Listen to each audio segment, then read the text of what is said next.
さあ今回もですね、名人何がすごいのシリーズをやっていきたいと思います。名人に関しては、お詳しい方もたくさんいらっしゃるでしょうから、狭い知見ながら僕なりの独自の観点の考察ということでご容赦いただければと思います。さあそんな弁明がありまして、今回はですね、白川群八郎、別名津軽三味線の神様を見ていきたいと思います。青年1909年なんでおよそ100年前に活躍した名人なんですけど、現代の曲弾きの祖となっております。群八郎以前は前弾きを長く持ったり、曲弾きとして独奏することがなかったんで、まさに今の津軽三味線の体系を作った人なんですよね。群八郎といえばトリッキーなフレージングばっかり取り沙汰されるんですけれども、僕が意外とすごいなって思うのはダイナミクスレンジなんですよ。ダイナミクスレンジっていうのは音の大きいと小さいの幅ですね。弾きの竹山、叩きの臨床絵なんてよく比較されますけど、群八郎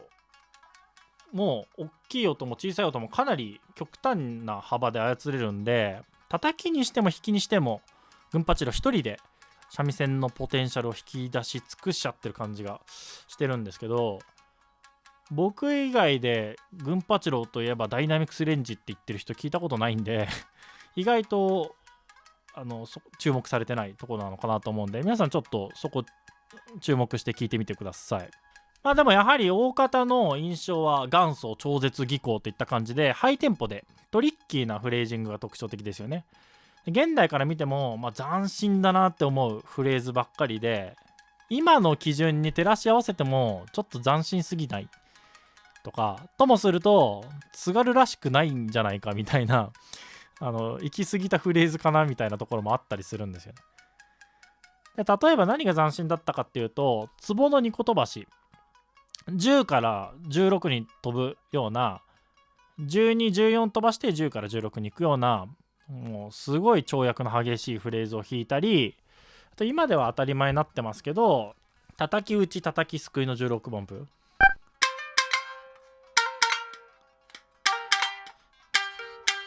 こういう16分音符のコンビネーションだったり、叩きすくい叩き弾きとか、叩き押し鉢叩きすくいとかみたいな、こういう16分音符のコンビネーション、群八郎以前は新節がなかったでしょうから、そもそも16分音符のリズムっていうのがなかったと思うんですけれども、こういったのは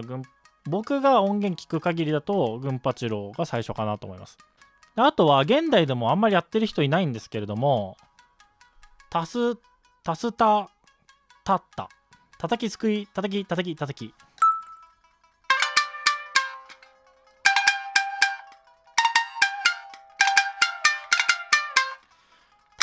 叩きすくい叩き叩き叩きタカタンタンタン、こういうフレージング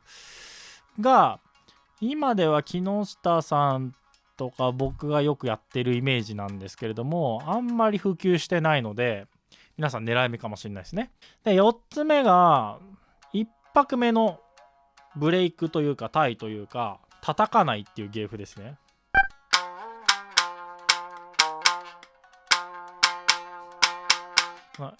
123412341、この12、1拍目叩かないっていう、これがちょっとともすると津軽っぽくないぞって思われちゃうかもしれないんですけど、これはかなり斬新ですね、1拍目叩かないっていうね。でそれから最後がこれも今ではよく使われてますけれども、4303連符の3316分音符の叩きすくい、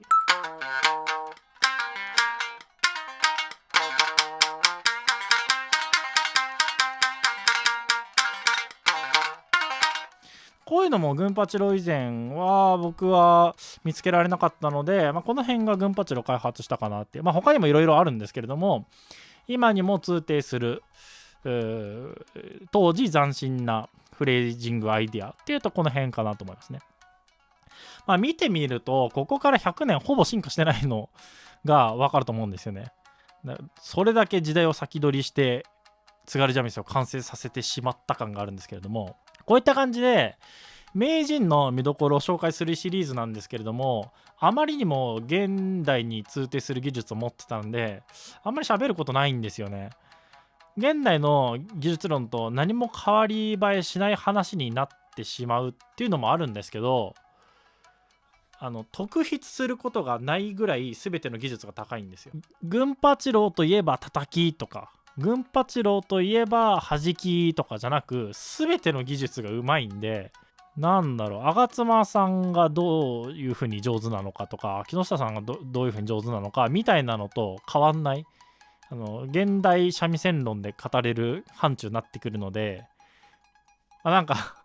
あんまり喋ることはなくなっちゃいましたよね。まずね、YouTube で演奏が聴けるので、フレーズコピーしてみてください。群八郎の凄さを体感するには、フレージングをちょっと体感するのが一番いいかなと思います。普通にむずすぎて弾けないと思うんですよね。現代の例えば A クラスの優勝者とか、特定のプロの演奏曲弾きとかコピーしてみても難しすぎて弾けないってことはあんまりないと思うんですよね。フレージングが難しいというよりも簡単なフレーズをいかに美しく弾かせるかみたいなところが勝負だったりするんですけれども、群八郎の場合はもうコピーする時点で結構挫折しちゃうので、そこが普通にすごいですね。でこれをどう上手に弾くか、その難しいフレーズをコピーしてその先さらにその一音一音をどうやって上手に弾くかみたいなところは結局三味線 TV で喋ってる内容と変わらないんで、その辺参照していただければいいんですけれども、そういう感じで YouTube でも演奏聴けますし、あと歌付け主体なんですけれども、白川群八郎作品集というアルバムがありますので、そちらご参照いただけると群八郎の演奏が楽しめるかなと思います。それでは、白川群八郎の、名人どこがすごいんだシリーズでした。それではまた。